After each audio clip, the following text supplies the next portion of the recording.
Our next speaker is Sharon Rivera. Hi, good evening. Thanks for having me. I will talk about building trust in Dr. D. Michelle from University of Penn and her team, and Dr. Douglas Arthur from Massey Cancer Center, Comprehensive Cancer Center here. So bear with me and I'll try to stick within my time.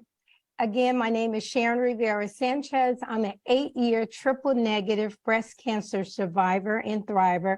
I'm also the founder and CEO of Trials of Color here in Richmond, which is a nonprofit cancer organization.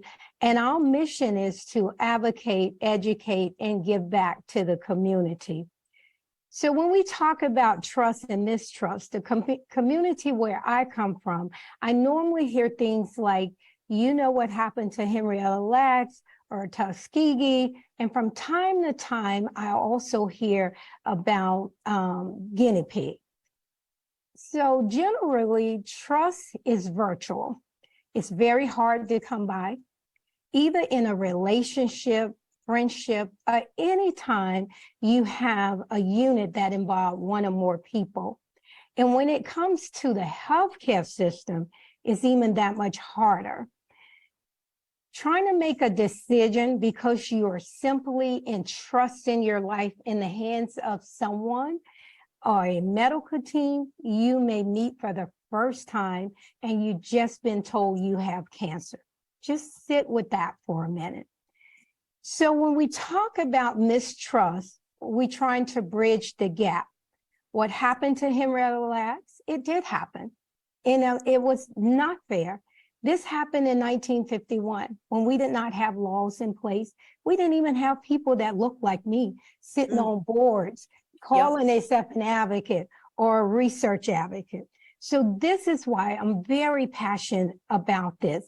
And when I sit on boards, and I sit on many, many boards, I am there for the patient voice. So imagine finishing treatment and then seeking a clinical trial. I too know what happened with Henrietta Lacks. I know about Tuskegee. However, once I finished treatment, I did enter a trial at the University of Pennsylvania Aberson Cancer Center.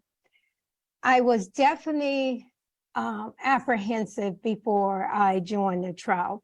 The recommended actually came from another person that we was actually in a trial together out in California. And I dropped out of that trial due to the barriers from Richmond, Virginia. So I did some research on the investigator and the researcher, which was Dr. Angela D. Michelle. I couldn't find nothing negative. I really tried hard. I really tried, but I couldn't. So I'm here today to tell you, I do trust Dr. Angela D. Michelle and her team 150%. They are very flexible. They are very knowledgeable, expert in the field.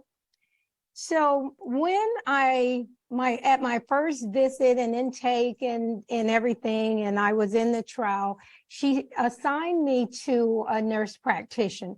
Well, I wasn't too happy about that because I did the research on her, not the nurse practitioner. But two things happened. I thought I had a side effect because I was on a medical clinical trial, and it's about 6 different types of clinical trials, not all involve medicine.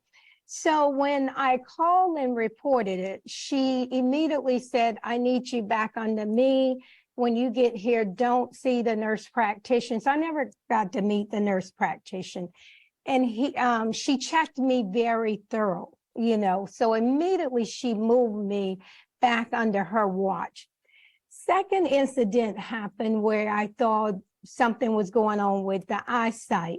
And although I saw my ophthalmologist here, I was scheduled 2 days later to go to UPenn, and Dr. D. Michelle called and they wanted me to see their ophthalmologist. And I said, no, but it'll make me late for my appointment with you. No, it's okay, it's fine. He's waiting for you. I saw him and I should have took my lunch, my dinner, my bedroom there, because that's how thorough they are. So we have a small little Facebook group that a group of us started that was in a trial. So the running joke is, tell her nothing or you'll never leave. So that is the joke. You would tell her anything. Anytime it was an amendment to, because again, it's a clinical trial, the nurse would explain it to you, and then you'll hear Dr. D. Michelle coming down the hall, and then she'll get there. And I'm like, I'm ready to sign. She said, no, tell me verbatim what you understand. And it's like, wow, they just explained it. But she wanted to make sure. She would always say to me at every visit, you know, you really don't have to do this, you know, it's volunteer. So at one point I said to her, Dr. D. Michelle, you act like you don't want me in the trial.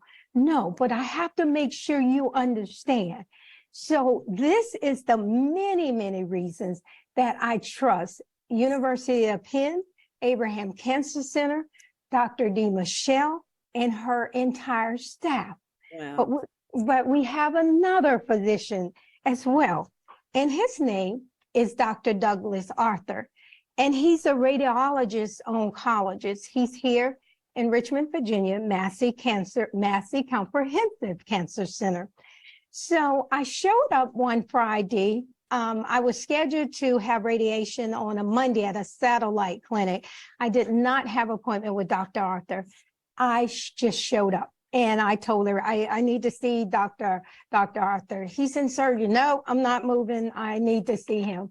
So one of the interns went and came out and said, he said, go home. He'll call you. I didn't believe it. It was a Friday evening. What doctor is calling about 4 o'clock on Friday evening? He called. Wow. And I told him, I'm really scared. The machine's going to fall on me. Now, Oh. if you know a big radiation machine, it's not going nowhere. But Yeah. in my mind, once the anxiety set in, so he said, sit tight. I need to relook at your films. I'm going to call you back in 30 minutes. Are you really going to call me? Because I'm scheduled Monday to be at this other clinic. I'm going to call you. He did just that. And he gave me an option, a partial radiation, where you had to qualify for it. He said, here's what I need you to do. Come see me on Monday. I'm going to explain it to you. I'm going to show you the machine. I said, no, but the other clinic's going to be mad. I got a point. Don't worry. I'm going to take care of all that. Have a good night. Have a good weekend. Don't worry. Wow. Dr. Arthur, he's a radiology doctor, but to me, he took the place of the psychologist to understand that the anxiety was there.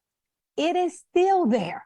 And although I'm 8 years out, I don't have to see him but once a year, but I don't go for the once a year. And he'll tell you when, even if an intern is there, he'll say, she don't have to come back, but you better ask her. She's not going for that 1 year. So during my treatment, I remember, you know, everything that he did. I mean, who shows up on a Friday night? So I'm wrapping up. With time, I learned to trust, and we learned to build trust. And I would highly say, please try to find something within your area for every doctor out there that is listening or reading or seeing this text. This is one way that you can make a difference. Do exactly what you say you're going to do. Have the patient's best interests at heart, as your oath is to do no harm. I want to repeat, do no harm. Think outside the box. Although you may be an oncologist or radiologist or a clinical trial researcher, if you pick up on anything that the patient may have anxiety, you will have to think out the box. And this is how you build trust. My name is Sharon Rivera. Thank you for listening from Trials of Color, Richmond, Virginia. Thank you, Dr. D. Michelle, and thank you, Dr. Douglas Arthur. Wow, Sharon, we will not forget. We will never forget 2 things that you did for us. You included inclusion, that you were part of the high-level decision makers, and that is so, so central. But mostly we take away this incredible warmth and gratitude and elevation of not the doctors themselves, but the process of care. So we thank you. Thank you. Thank you for having me, and thank you for listening. please. Thank you so much, Sharon.